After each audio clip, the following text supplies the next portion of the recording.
حضرت داؤد علیہ السلام ایک روایت سے معلوم ہوتا ہے کہ حضرت سلیمان علیہ السلام کے بیٹے اور بچہ بنت ہنا کے بطن سے تھے۔ وہ بچہ اور یا کی بیوی تھیں بعد شہید ہونے اور یا کہ اس کو حضرت داؤد علیہ السلام نے اپنے نکاح میں لے لیا تھا۔ کہتے ہیں کہ حضرت سلیمان علیہ السلام اسی کے بطن سے ہیں۔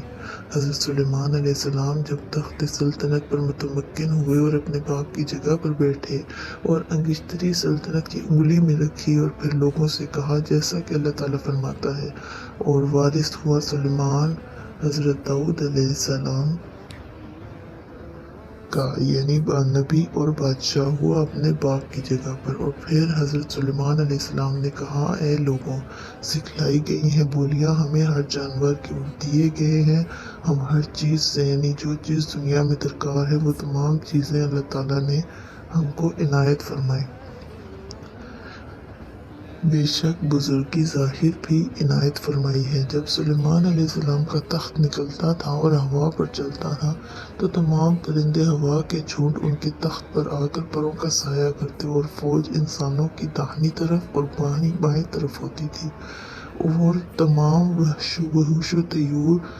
چپ و راست پس و پیش گردا گرد حلقہ باندھ کر ان کے ہمراہ چلتے تھے۔ چنانچہ اللہ تعالیٰ ارشاد فرماتا ہے، اور اکٹھے کیے گئے واسطے خدا کے لشکر جنوں اور انسانوں اور جانوروں سے، پس وہ بمثل کھڑے کیے جاتے ہیں۔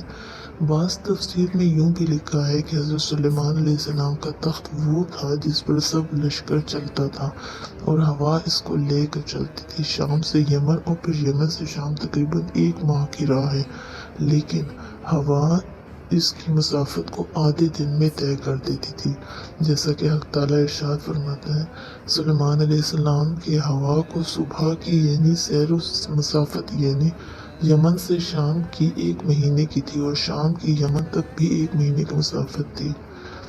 اس کے واسطے ایک چشمہ پگھلے ہوئے تانبے کا، اور جنوں میں سے بھی لوگ خدمت کرتے تھے، اور یہ سب پروردگار کے حکم سے ہوتا تھا۔ قرآن مجید کے ترجمے میں خلاصے میں لکھا ہے کہ پگھلے ہوئے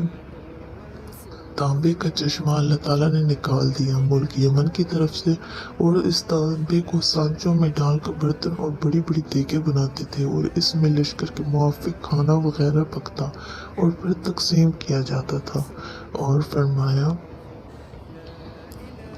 اللہ تعالیٰ نے ترجمہ، پھر ہم نے تابع کیا اس کے ہوا کو جو چلتی تھی اس کے حکم سے نرم نرم جہاں پہنچنا چاہتا۔ کہتے ہیں کہ جس جگہ مال دفینہ رہتا تھا زمین وہاں کی آواز دیتی تھی کہ اے سلیمان علیہ السلام، جو کچھ مال مجھ میں ہے اٹھا لے جاؤ اور اس کو اپنے کام میں لے لو۔ حضرت سلیمان علیہ السلام نے جنوں کو حکم دیا کہ زمین کے دفینے سے موتی اور جواہرات دریاؤ خشکی سے لا کر جمع کرو۔ اللہ تعالیٰ فرماتا ہے،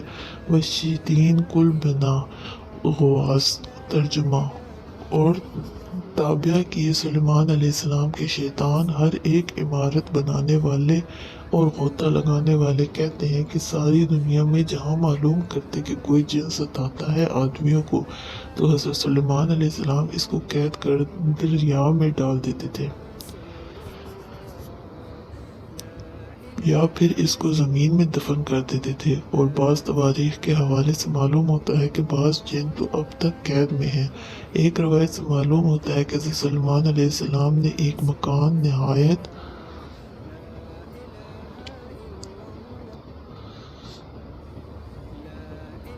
عالیشان پرتکلف ایسا بنوایا تھا کہ اس کا طول و عرض 6 کوس کا تھا،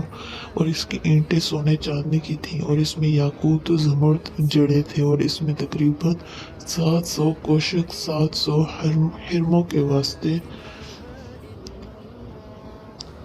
اور 300 کوشک 300 بیویوں کے واسطے بنوائے تھے۔ حضرت سلیمان علیہ السلام تاج شاہی سر پر رکھ کر جب تخت پاؤں پر رکھتے تو ان کی ہیبت سے تخت اس وقت حرکت میں آ جاتا،